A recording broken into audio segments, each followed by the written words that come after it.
বিসমিল্লাহির রহমানির রহিম। Hello viewers, আসসালামু আলাইকুম ওয়া রাহমাতুল্লাহি ওয়া বারাকাতুহু। আশা করি সকলে ভালো আছেন। বরাবরের মতো আজকেও আমি আরডুইনো জিরো থেকে হিরো এর নতুন একটি টিউটোরিয়াল নিয়ে আপনাদের সামনে হাজির হলাম। তো শুরুতেই আমি আসলে বেশি কথা বলবো না, কাজের ফাঁকে ফাঁকে আপনাদের সাথে কথা বলবো। তো শুরুতে আপনারা এই দুটি সফটওয়্যার, আমি আগেও বলেছি, এই দুটি সফটওয়্যার ওপেন করে নিতে হবে। তো এই যে আমি ওপেন করে নিয়েছি, আপনারা আগে পূর্বে থেকে ওপেন করে নেবেন। তো সরাসরি আমরা প্রথমে আরডুইনো এই যে সফটওয়্যার কোডিংয়ে চলে যাচ্ছি। তো আজকের যে প্রোগ্রামটি হবে, এটি প্রোগ্রামটি আসলে মূলত স্টেট অনুযায়ী আসলে আমি কাজ করে আপনাদেরকে দেখাচ্ছি। আসলে শুরুতেই এত কিছু বুঝবেন না। তো এর জন্য প্রথমে আমি একটি ইন্টিজার টাইপের ভেরিয়েবল নিয়ে নিলাম। ভেরিয়েবল নাম দিলাম এলইডি। ওকে, আজকের প্রোগ্রামটি হবে মূলত একটি ছোট বাটনের মাধ্যমে কীভাবে বড় লোডকে কন্ট্রোল করা যায়, এটাই মূলত আপনাদেরকে দেখাবো। তো এলইডি, এখন আমরা একটি ইনপুট টাইপের ভেরিয়েবল নেব। এই জন্য এখানে ইনপুট লিখে দিলাম। উপরে পিনটা আসলে আমরা 5 নম্বরের মাধ্যমে কন্ট্রোল করব। 5 নম্বর ইনপুট, আমরা এটি 2 নম্বর ইনপুট দেবো আরডুইনো। আমি আসলে কোডটা আগে করি, তারপর আপনাদেরকে আমি ভালোভাবে শেষে বুঝিয়ে দিচ্ছি। এখানে আমরা একটি স্টেট নামের একটি ভেরিয়েবল নেব, স্টেট। এবার আমরা ভয়েড সেটআপে চলে যাই।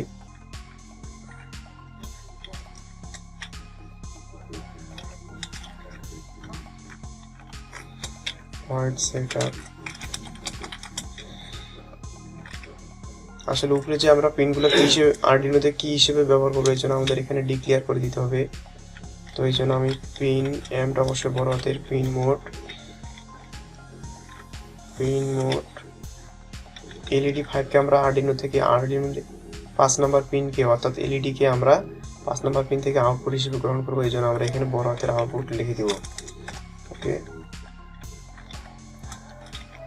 এবার আমরা এলইডির যে আরডুইনোর যে 2 নম্বর পিন আছে, এই 2 নম্বর পিনকে আমরা ইনপুট হিসেবে ব্যবহার করবো। এই জন্য আমরা এখানে পিনটাকে ইনপুট হিসেবে ডিক্লেয়ার করে দিব। আচ্ছা, পিন মোড ইনপুট। আচ্ছা, আরেকটা কথা বলে দিই, আপনারা অনেকেই ভেরিয়েবলের সংজ্ঞাটা জানেন, অর্থাৎ what's the introduction of variable. ভেরিয়েবলকে সমতা চিহ্নের মাধ্যমে প্রকাশ করা হয়। ভেরিয়েবলের সমতা চিহ্নের বাম পাশে থাকবে ভেরিয়েবলের নাম এবং ডান পাশে থাকবে ভেরিয়েবলের মান। অর্থাৎ সমতা চিহ্ন যেহেতু আছে, তার মানে দুইটা একই জিনিস। এখানে আমরা এই ইনপুট না দিয়ে যদি আমরা এখানে ইনপুট না দিয়ে যদি আমরা এখানে 2 দিই, তারপরে কিন্তু কাজ হবে। কিন্তু তারপর আমরা বোঝার স্বার্থে এখানে সহজে যাতে আমরা জিনিসটা ধরতে পারি, এই জন্য আমরা এখানে আমি নিজে এভাবে কোডিং করি। আপনারা আপনাদের ইচ্ছা মতো যে কোনোভাবে করতে পারেন, কোনো সমস্যা নেই। এখানে আমরা এটি ইনপুট হিসেবে ব্যবহার করব। ইনপুট, আমাদের ভয়েড সেটআপের কাজ শেষ। এবার আমরা চলে যাব ভয়েড লুপে।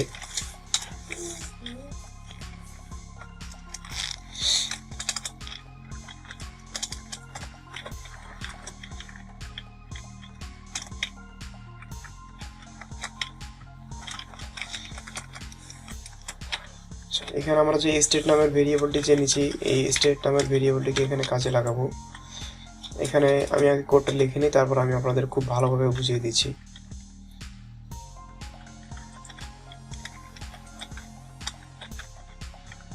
Digital read input, digital write LED comma state. আচ্ছা, এখানে এটার মানে হচ্ছে, শুরু থেকে আমি বুঝিয়ে দিই। এলইডি ইকুয়াল 5, আমি আরডুইনোর 5 নম্বর পিনকে আউটপুট হিসেবে ব্যবহার করবো, অর্থাৎ আমি একটি এলইডি জ্বালাবো। ইনপুট ইকুয়াল 2, অর্থাৎ আমি আরডুইনোর 2 নম্বর পিনে, ডিজিটাল রাইট রিডের 2 নম্বর পিনে একটি ইনপুট দেবো। স্টেট নামের একটি ভেরিয়েবল নিয়েছি আমি এখানে একটি ক্যারেক্টার হিসেবে কাজে লাগানোর জন্য। আর এখানে কোনটাকে কি হিসেবে ব্যবহার করবো, এখানে আমি এটা ডিক্লেয়ার করে দিয়েছি। এখন হচ্ছে ভয়েড লুপে, এখানে আসলে মূল থিমটা আছে। এখানে স্টেট ইকুয়াল ডিজিটাল রিড, আমরা ডিজিটাল রাইট মানে আরডুইনো আমাদেরকে আউটপুট দিবে, আর ডিজিটাল রিড মানে সেই ইনপুট গ্রহণ করবে। ডিজিটাল রিড ইনপুট, ইনপুট আছে আরডিনো 2 নম্বর পিনের সাথে, অর্থাৎ 2 নম্বর পিন যদি আমার ডিজিটালি হাই হয় তাহলে আমার digital write LED equal state, অর্থাৎ আমার ডিজিটাল রাইট এলইডি ইকুয়াল 5 নম্বর পিনটাও হাই হয়ে যাবে। যদি 2 নম্বর পিনটা লো হয় তাহলে 5 নম্বর পিনটাও লো হয়ে যাবে। তো এটাই আসলে আমরা যদি ছোট্ট একটা বাটনের মাধ্যমে ওই 5 ভোল্ট আউটপুট থেকে বড় কোনো লোড কন্ট্রোল করতে পারবো। তো এটাই হচ্ছে মূল মেকানিজমটি। আমি এখন কোডটি কম্পাইল করে দেখি আসলে ঠিক আছে কিনা।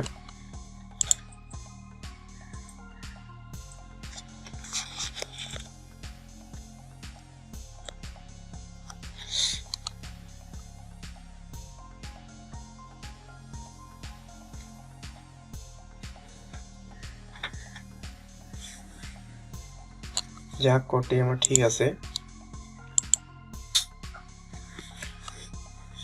আচ্ছা, এবার আমরা এখান থেকে আরডিনোটি নিয়ে নিই,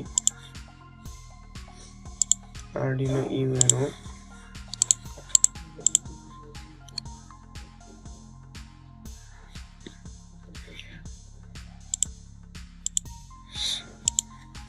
আমি আজকের কাজটা আসলে আপনাদের বাস্তবে দেখানোর চেষ্টা করব।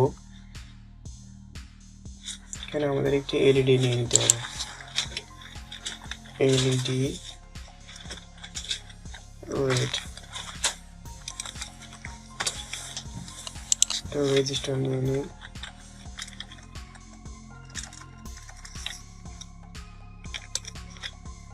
10 কিলো ওহম।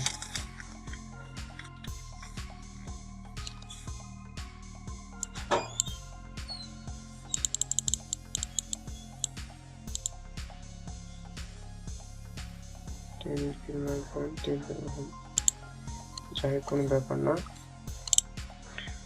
আচ্ছা, এখন আমরা সর্বপ্রথম এলইডিটি আউটপুট নেব 5 নম্বর পিন থেকে আরডিনো। এই যে 5 নম্বর পিন থেকে এলইডিকে কানেক্ট করে নিলাম। এখন 2 নম্বর পিনে আমরা ইনপুট দেব, তাই তো? সর্বপ্রথম আমরা এখানে পাওয়ার নিয়ে নিই, পাওয়ার এখানে একটি রেজিস্টার লাগিয়ে নিব আমরা, যাতে কোনো কারেন্ট প্রবাহিত না হতে পারে।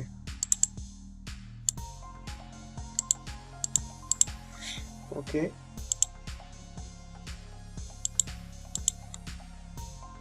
এবারে নিতে হবে আমাদেরকে গ্রাউন্ড।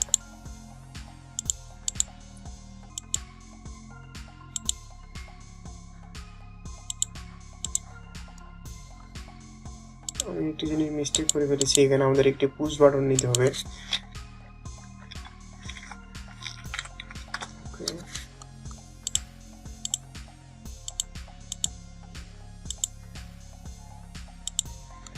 রেজিস্টারটার মানটা এখানে আমরা 10 কিলো ওহম করে দিব, যেটা আছে সেটা দিলেও কাজ হবে, তবে 10 কিলো করাটাই উত্তম।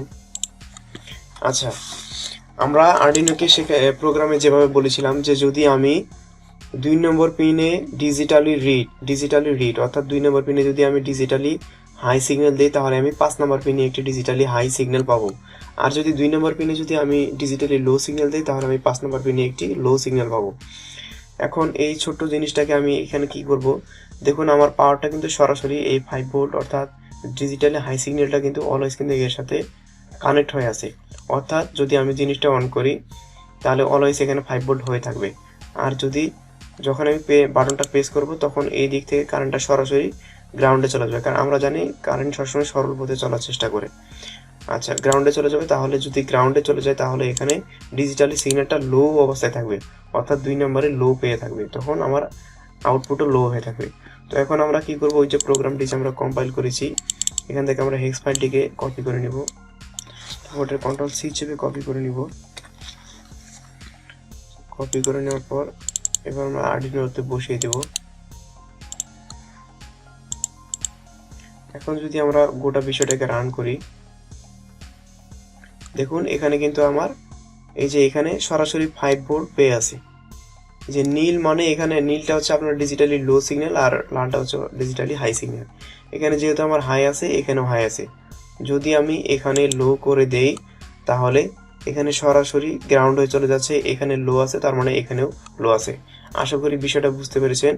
এই ছোট্ট বিষয়টা কিন্তু আসলে এটা জাস্ট একটা এলইডি দিয়ে দেখানো হলো। যদি আমরা চাই এইখানে অনেক বড় একটি লোড কন্ট্রোল করার জন্য আমরা রিলে কানেক্ট করতে পারি রিলে মডিউলের মাধ্যমে। তো আশা করি আপনারা বিষয়টা বুঝতে পারছেন। আর আপনাদের কাছে অনুরোধ, আপনারা আমার চ্যানেলটিকে সাবস্ক্রাইব করবেন যারা এখনো সাবস্ক্রাইব করেননি, আর যারা করেছেন তাদেরকে অসংখ্য ধন্যবাদ। লাইক, কমেন্ট, শেয়ার এর মাধ্যমে আমাকে ভিডিও তৈরি করার জন্য উৎসাহিত করবেন। তো ধন্যবাদ সকলকে, সকলের সুস্বাস্থ্য কামনা করে আমি আমার ভিডিওটি এখানে শেষ করছি। খোদা হাফেজ। সবাই ভালো থাকবেন, সুস্থ থাকবেন।